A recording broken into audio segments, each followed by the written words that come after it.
Hey there everyone, Ramesh here, back again with another video.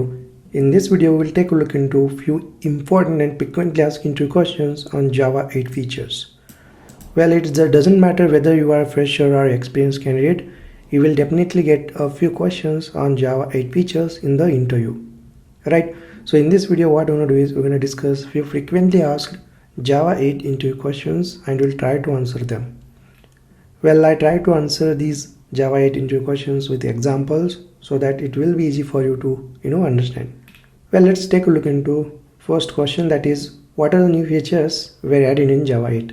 Well, here I have listed all the Java 8 features like Lambda Expressions, method references, optional class, functional interfaces, default and static methods, stream API, data and time API, Notion JavaScript engine. So these are the Java 8 features. And apart from these Java 8 features, we can see some of the improvements or enhancements made in a Java 8 release. For instance, collection API enhancement. So these are the few methods or enhancement were added in the collection API in a Java 8 release. For example, for each method in the iterable interface were added. Stream and parallel stream methods in the collection interfaces. Right? And apart from that, you can see other API or JDBC enhancement, compact profiles, right? So you can just answer like you can name all the Java 8 features. Apart from that, in Java 8 release, some of the enhancements made for the existing APIs like collection API, JDBC API and other stuff, right? Great. Next, let's take a look into the second question.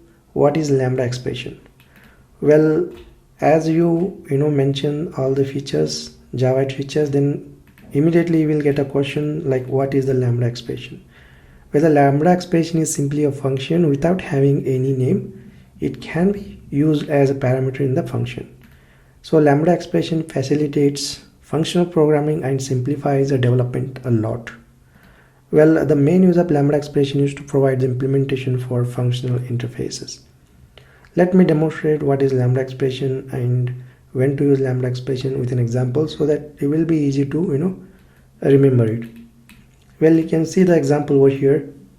We have a printable functional interface, and this printable interface has only one method, that is print method, and it takes string as a method argument. And here in the main method, we are implementing the printable interface using anonymous class, and this is how we write a code to implement interface using anonymous class, right? And you can see using Lambda expression we are implementing the interface, that is a functional interface. And look at the syntax over here, right? And you can see here Lambda expression don't have name, it directly has the method argument, and this Lambda expression is assigned to a reference variable, and this reference variable can be passed to other methods. Okay, so you can see here Lambda expression is simply a function which don't have a name, and this Lambda expression can be assigned to some reference variable, and this reference variable can be passed to other methods. Okay, and the main use of Lambda expression to implement functional interface. So look at here, this is the functional interface. So functional interface is nothing but an interface. It has only one abstract method, right? And using Lambda expression we can simplify a development lot. I mean, we can reduce a lot of code. For example, without Lambda expression you can see the number of line of code here, right? So these number of lines of code we need to write without Lambda expression, and with Lambda expression only one line of code is enough. So whenever you have anonymous class which implements an interface with a single method, then always try to replace this anonymous class with a Lambda expression. This will reduce a lot of code. Alright, so just remember these important points. And here is another example. So this example demonstrates that how the Lambda expression can be passed as a method argument. So look at here, this is string function, again a functional interface which has only one abstract method. So in an interface by default the method is abstract, right? We don't have to manually specify abstract keyword to the method. And in a main method we are using Lambda expression to implement a functional interface. And if you can see this function over here, print formatted. So this function takes a lambda expression as an implementation of functional interface. So look at here, print formatted method is called here, and the lambda expression implementation is passed here, right? So look at here.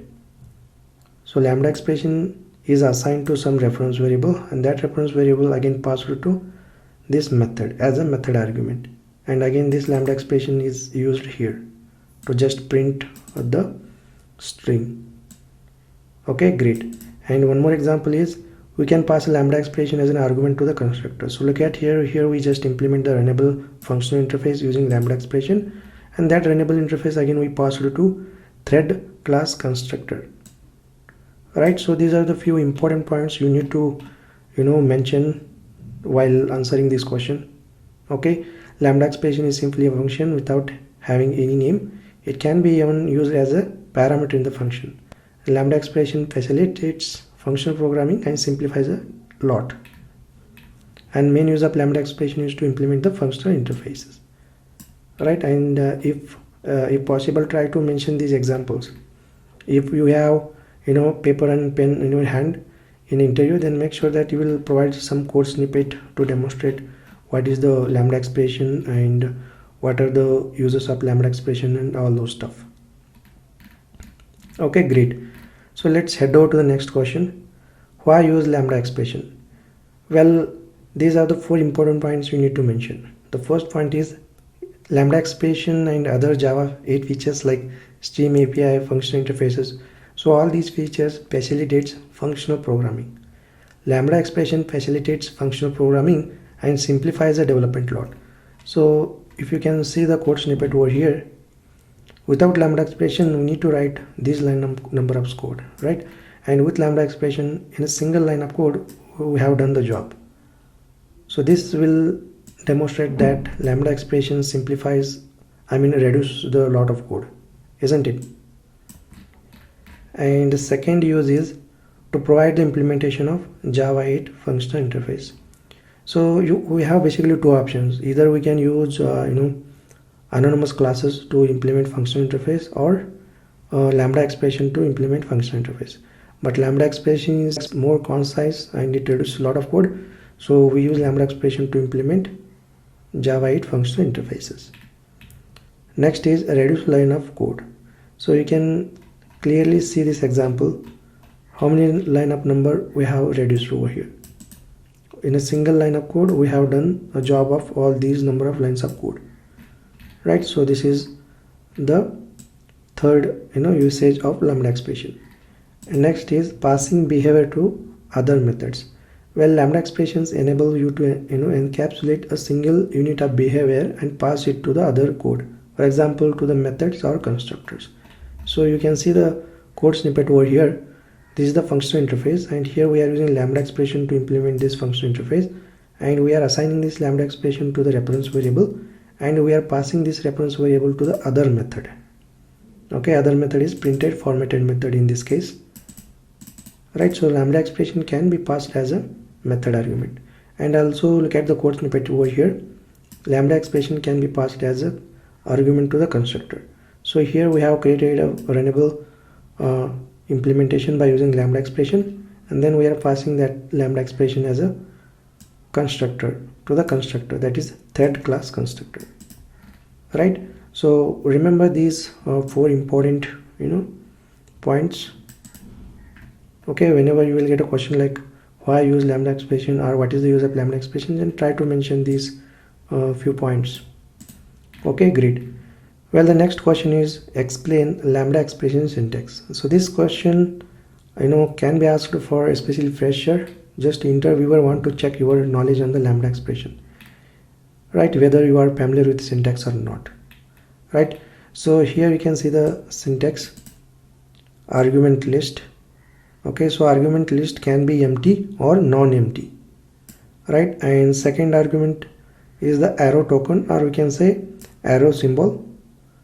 So it is used to link the argument list with body of the expression, right? And the third argument is body. So body contains expressions and statement for the lambda expression. So just remember these three components of lambda expression syntax. So first is argument list. Argument list can be empty or non-empty, and this is the arrow token or the symbol for lambda expression, and this will basically link a argument list with a body of the expression.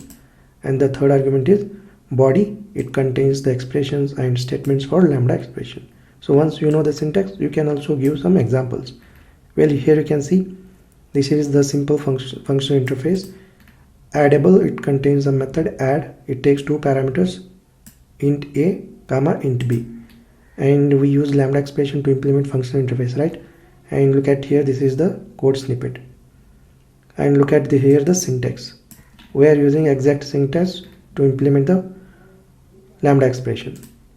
So this is the first argument, so it is the argument list, right? In our case, int a int b, and followed by the arrow token, and followed by the body contains expression, right? So if you can compare with the syntax, argument list, and in the example this is the argument list can be empty or cannot be empty, and then followed by second component is arrow token, and third is the expression, or body can contain the statements for lambda expressions, right? So this is how you can, you can just give the syntax. Along with that, you need to also give the examples, right? So that interviewer will happy with your answer. Okay, so this is how you can just answer to this question. Well, let's take a look into the next question. Next question is, what is the functional interface? So as you mentioned all the Java features, right? So next, immediately after lambda expression, you will get question like, what is functional interface? Well, functional interface is an interface that contains exactly one abstract method. It is called a functional interface. So whenever an interface contains only one abstract method, that interface is called functional interface. So it can have any number of default static methods but can contain only one abstract method. It can also declare the methods of the object class. Well, functional interface can contain any number of default or static methods but contains only one abstract method, right? So functional interface is also known as single abstract method interface, because interface contains only one abstract method. That's why it is also called single abstract method. A functional interface can extend other interface only when it does not have any abstract method. And Java 8 provides a lot of predefined functional interfaces to deal with functional programming by lambda expression and method references. So for example, look at over here, printable is the functional interface, and as I mentioned, functional interface is an interface which contains exactly one abstract method, right? So here you can see printable is a functional interface. It contains only one abstract method, and here I haven't mentioned abstract keyword here. By default in interface, the methods are abstract, public and abstract, right? And here in a main method, we are using lambda expression to implement a printable functional interface. Correct? So just try to remember these points. Functional interface is an interface which exactly contains one abstract method, and functional interface can contains any number of default or static methods. So let me demonstrate this with an example in the IDE. So let's say I have interface that is printable, okay, and what I will do, I will simply say print method here, and this is string, okay, string str. So this is functional interface, and I can define any number of default methods over here. For example, default, let's say m1, default method should have implementation, right? Default, and then return type can be any void, int, etc. And I can also define the static method in the functional interface, something like void m2, right? So functional interface can contain any number of default methods as well as static methods, but it should contain only one abstract method. Alright, so let's go and let's implement this printable interface in the main method over here. Printable lambda printable, okay, and then in the syntax here you can see the first argument is argument list, that is, let's say, message, and followed by lambda expression arrow syntax, and then body, right? So in a body we can say, we can put the statement, and here I'm going to simply print the message. Isn't it pretty simple? So this is the message. Perfect. And then what I will do, I will simply call the print method, and I will pass the parameter something like hello world, something like that. And if I run this program, and we can able to see the result hello world in the console, right? So this is how we implement functional interface using lambda expression. Alright, so even though in functional interface we have defined default and static methods, with only one abstract method, it should be able to work. Okay, this demonstrates that functional interface can have any number of default and static methods, but it should have only one abstract method. Perfect. I hope you understood about functional interface. Just try to mention the important points about functional interface and try to mention the examples as well. Next question is it possible to define our own functional interface? Or this question can be asked in different way, like what is add functional interface and what are the rules to define the functional interface? Well, yes, we can define our own functional interface, because Java 8 provides add functional interface annotation to mark an interface as a functional interface. And here you can see few of the rules that we need to keep in mind while creating the functional interface. The first rule is define the interface with only one abstract method, and second is we cannot define more than one abstract method, and third is use add functional interface annotation in the interface definition, and fourth is we can define any number of other methods like default methods or static methods. For example, let's take the same example over here, printable. So we can annotate this printable interface with add functional interface. So it means that whenever we annotate an interface with add functional interface, then this interface becomes a functional interface. And important rules like define an interface with only one abstract method. So here you can see we have defined only one abstract method. And second, we cannot define more than one abstract method, right? And third is use functional interface annotation. And fourth is we can define any number of default or static methods. Now this is a perfect example for functional interface, and this is the code snippet to implement a functional interface using lambda expression. If I run this program, it should work. Okay, great. And one more important point over here is whenever an interface contains only one abstract method, then this interface is treated as a functional interface. You don't have to annotate this interface with add functional interface annotation over here. Okay, so you can also explicitly mention add functional interface annotation on top of this interface. This should also works perfectly, right? So just interviewer try to ask this question as well, like I have an interface with only one abstract method, and can I need to compulsory annotate this interface with add functional interface? So you should mention like no, you no need to add functional interface annotation if this interface contains only one abstract method, isn't it? It's not compulsory to add functional interface annotation on the interface which contains only one abstract method. If you know that this interface is a functional interface, then you don't need to mention add functional interface annotation.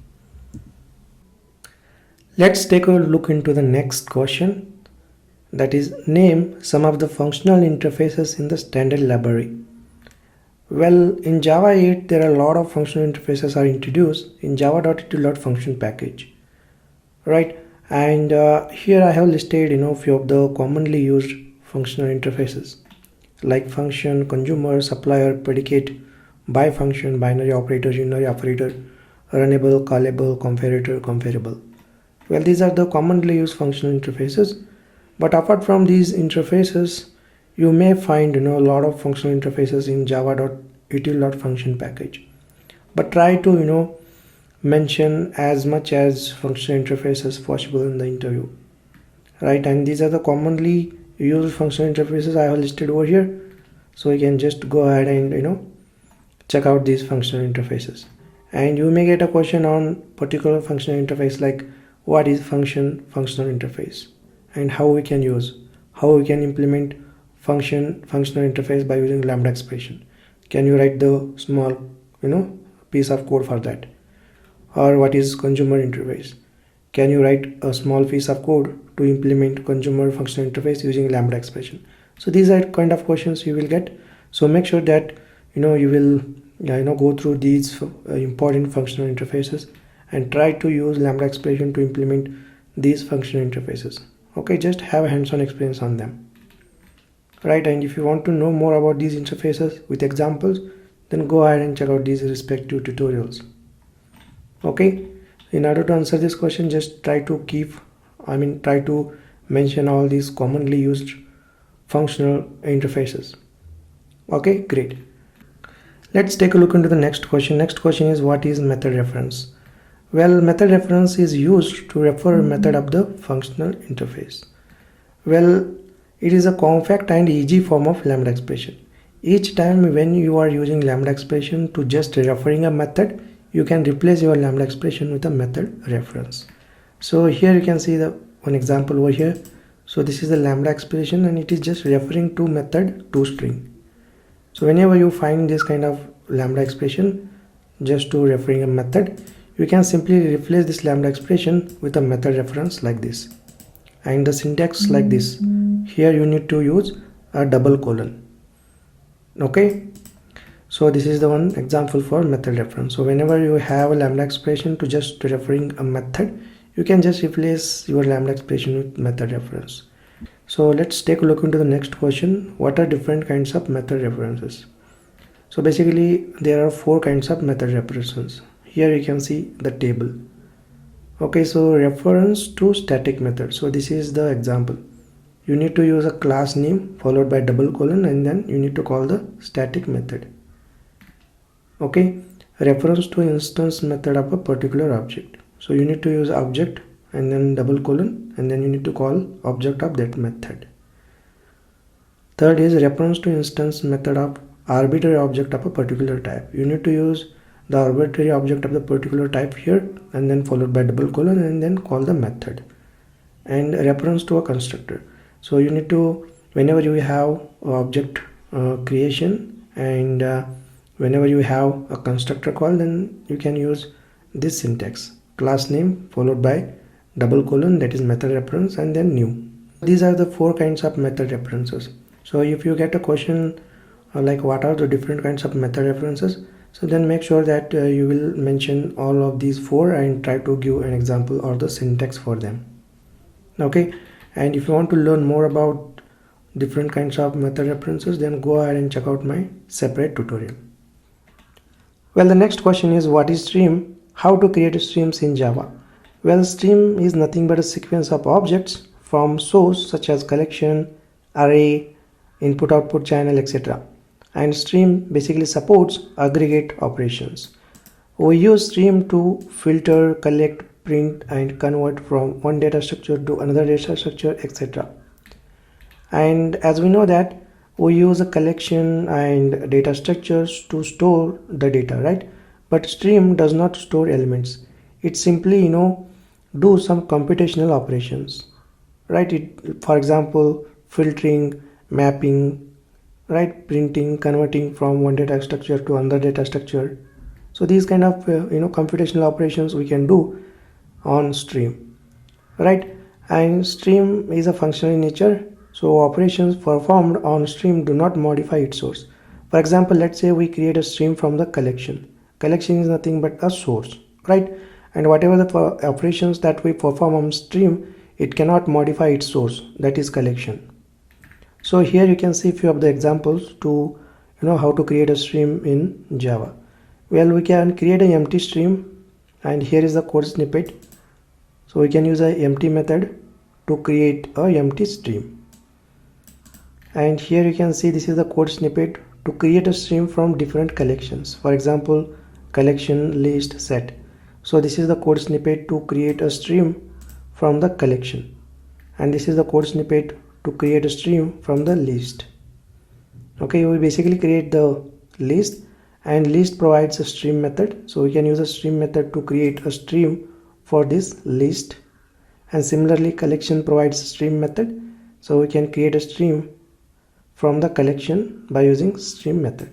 So similarly for set interface also provides stream method, so we can simply use stream method to create a stream from the set.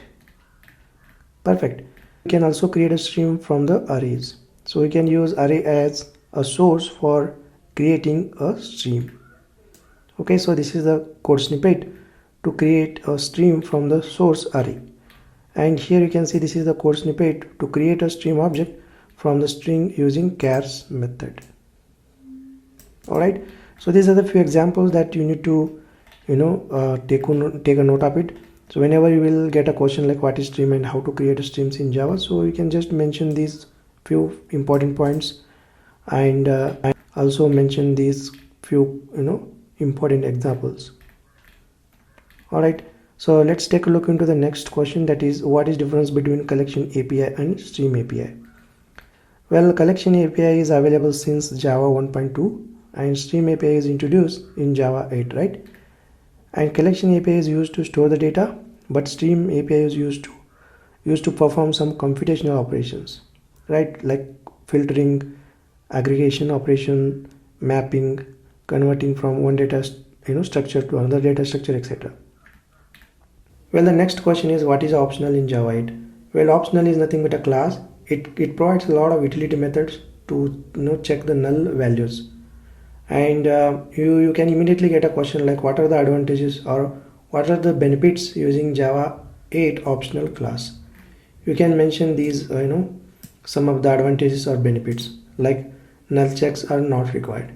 If we use a Java 8 optional class, then null checks are not required. Well, in order to null check the object values, what we need to do is we need to add a if condition, or we need to call some utility methods to perform null checks, right? But if we use Java 8 optional, then we no need to check for null values. No more null pointer exception at a runtime. So we can avoid the null pointer exceptions at a runtime by using Java 8 optional class. And we can develop clean and neat APIs, because optional class provides a lot of APIs, utility methods that we can use to develop clean and neat APIs. No more boilerplate code. So we can reduce a few number of lines of code by using Java 8 optional, because it provides a method which implements Lambda expression. So obviously we can reduce fewer lines of code by using Java 8 optional class. Well, try to mention these few points whenever you will get a question about Java 8 optional class. Well, the next question is what is default method and when do we use default method? Well, default method is nothing but a method with an implementation, and we can define a default method in interface. And the main use of default method is to add a new functionality to the interface while maintaining backward compatibility with the classes that are already implementing that interface. Well, look at here the simple example. Vehicle is the interface. It contains two default methods, and default method contains the implementation. So usually when a new abstract method is added to the interface, then all the classes that implement that interface should implement that abstract method, right? So that is what the problem was. So whenever a new method is introduced in the interface, then the classes that are implementing that interface were breaking, right? Because we have to provide the implementation for the abstract method that is defined in the interface, right? That's why the default method is introduced. So default method can contain the implementation, and also it supports a backward compatibility, with the classes that are already implementing that interface. Well, the best example is for each method in the collection interface. Right? The collection interface does not have a for each method declaration. Thus, adding such a method would simply break the whole collections API. Therefore, Java 8 introduced the default method so that collection interface can have a default implementation of for each method without requiring the classes implementing this interface to implement the for each method. Right, so this is the best example. So whenever in an interview, if you get this question like what is the default method and when do you use default method, then make sure that you will provide some important points and also mention this example. Right, collection interface does not have for each method, and Java 8 introduced a default method so that collection interface can have a default implementation of the for each method without requiring classes implementing this interface to implement the for each method. So this is a very good example, guys. Okay, great. The next question is, what is static method? Why do we need a static methods in Java 8 interfaces? Well, as we know that static methods are utility methods or helper methods which is associated with a class or interface. It is not associated with any object, right? So basically static methods are class level methods, right? Not object level. And we need a static methods because of these few reasons. Like we can keep helper or utility methods specific to an interface in the same interface rather than in the separate utility class. So we no need to create a separate utility class to just keep a few of the utility methods. So simply we can define that static methods in the interface itself. We do not need a separate utility class like collections, arrays, etc. to keep utility methods. We can simply keep in the interfaces. Clear separation of responsibilities. So we no need to keep all the static methods or the utility methods in the single class or single utility class. We can keep in a respective interfaces, right? So try to provide a few of the reasons why static method is introduced in Java 8. The next question is, how will you call a default method of interface in a class? Well, you might know that the super keyword, right? So you can use a super keyword along with the interface name. For example, look at here, the vehicle is the interface. It contains a default method with the implementation. And the question is, how you can call the default method from the class that is implementing vehicle interface. Well, here you can see, you can simply use a super keyword. Vehicle is the interface name followed by dot followed by super dot print. So this is the syntax to call the default method of the interface. So just remember this syntax. Next question is, how will you call a static method of the interface in the class? So as we know that in Java we can use a class name to call the static method, right? Similarly, you can use an interface name to call the static method. So here you can see vehicle is the interface, it has a static method. Car is the class which implements the vehicle interface. And in order to call the static method of the vehicle interface, here we just need to use interface name, that is vehicle.blowhorn, right? Pretty simple, guys. So these are the few important Java 8 interview questions that you have to check out before attending any Java interviews. So apart from these questions, you may get relative questions. So I highly recommend you guys to check out my Java 8 tutorial. It contains all the Java 8 feature tutorials, examples, courses. Okay, you can find around 50 plus tutorials, examples, guides on Java 8 features. Alright, I hope you got an idea which kind of questions you can expect in the interviews on Java 8 features. Alright, let me know if you have any question on this topic in the comment section below. And yeah, I will see you in the next video.